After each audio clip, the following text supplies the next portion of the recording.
Salam dəyərli YouTube izləyiciləri. Sizləri salamlayıram. Bugün sizlərin huzuruna bir xəstə hekayəsi ilə gəlmişəm və bundan sonra çalışacağam ki, maraqlı xəstələrimizi A-dan Z-yə, müayinədən nəticəyə, diaqnoza kimi sizlərlə paylaşaq. Bugün bir pasiyentimizi sizlərlə paylaşmaq istəyirəm. Pasiyent 1967-ci il təvəllüdlü qadın xəstədir. Pasiyent bizə mart ayının 25-də 2025-ci ildə müraciət elədi və mədəsində ağrılar, köp, gərimə şikayəti və dedi ki, doktor, mən illərdir mədə xorasından əziyyət çəkirəm. Və doğrudan da xəstənin müayinə kağızlarını vərəqləyəndə gördük ki, 5-6 dəfə gastroskopiya olunubdur və hər səfərində də çox saylı biopsiya nəticələri var. Yəni, doğrudan da həkimlərin yanaşması doğru olubdur. Mədə xorası gördüklərinə görə biopsiya alınıbdır və biopsiya nəticəsində qorxulu heç nə görünmədiyi üçün müalicə eləyiblər. Amma təkrar bu xora sağalmadığı üçün yenidən həkimlərə müraciət edir, yenidən gastroskopiya edir. Bax, belə bir neçə dəfə bu proses təkrarlanıbdır.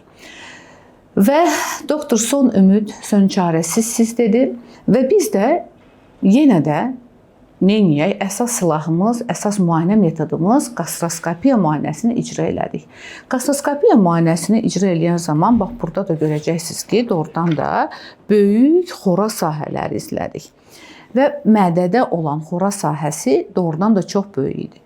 Mən biopsiya almağı təklif edəndə xəstə yaxını doktor, bax, 5 dəfə biopsiya alınıbdır. Vallahi heç nə çıxmır. Xronik qastrit gəlir, qorxulu heç nə çıxmır.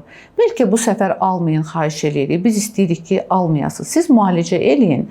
Əgər nəsə sağalmasa, o zaman bir ölçü götürərsiniz. Biz də həmişə deyirik ki, mədə xoraları gəlirsə və xəstə 50 yaşın üzərindəsə, ya birinci səfərdən biopsiya alırıq çox saylı. Xoranın görünüşündən asılı olaraq, xoranın vəziyyətindən asılı olaraq, ya da ki, müalicə veririk. 6-8 həftə sonra əgər xora sağalmırsa, mütləq o zamanı biopsiya alırıq. Xəstə yaxınları ilə razılaşdıq və biopsiya almadıq. Xəstəyə müalicə verdik. Növbəti müayinəmiz olubdur iyun ayının 17-sində. Baxın, həmin o xoraların üzəri tamamilə bağlanmışdı. Lakin xoraların yerində hipertrofik görünüm, xoşa gəlməyən görünüm məni çox narahat elədi. Mən xəstə yaxınlarına dedim ki, bu səfər heç sizi eşitmirik, yəni sizdən məsləhət də almırıq, mütləq buradan çox saylı biopsiyalar alacaq. Və çox saylı dərin biopsiyalar aldıq.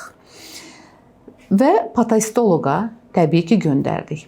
Birinci patostoloji rəy belə oldu ki, burada malignizasiya şübhə var, lakin dəqiqləşməsi üçün mütləq immunohistokimyəvi yenidən müayinə aparılmalıdır. Təbii ki, burada xəstə təzədən həmin patostoloji laboratoriyaya yaxınlaşdı. Burada yenidən ödəniş olundu və yenidən həmin material işləndi, baxıldı və sonuçda bizim müayinənin nəticəsi belə oldu. Mədədə endoskopik biopsiyanın nəticəsi zəif dərəcəli B hücrəli limfoma oldu. Yəni, neçə illərdir xora kimi takib olunan və biopsiya alınan xəstədə, baxmayaraq ki, dəfələrlə də biopsiya alınmasına baxmayaraq, bu xəstəliyin aşkarlanması bizim vasitəmizlə oldu. Müayinənin nəticəsi malt limfoma ilə uyğun görüldü və zəif dərəcəli B hücrəli limfoma diaqnozu qoyuldu. Patostoloq, mənim ən çox işlədiyim patostoloq Camal doktora çox təşəkkürümü bildirirəm ki, bu diaqnoz Camal doktorun vasitəsilə qoyuldu. Ona görə xoralarda, nə deyirik, götürülən biopsiyaların sayı, götürülən biopsiyaların yeri, dərin biopsiyaların götürülməsi və bir də təbii ki, baxan patostoloq çox önəmlidir. Bəli, 5-6 dəfə diaqnoz qoyula bilmədisə, sonunda diaqnoz qoyuldu və biz B hücrəli limfoma aşkarlandığı üçün xəstəni neynədik? İxtisas həkiminə yönləndirildik. Proqnoz da pis deyil bu xəstəlik üçün. İnşallah xəstəmiz sağlığına qovuşacaq. Vaxtında qoyulan diaqnoz həyat qurtarır. Bax, bu cümlə bu xəstə üçün lap uyğundur. Ona görə vaxtında doğru ünvanlara müraciət edin.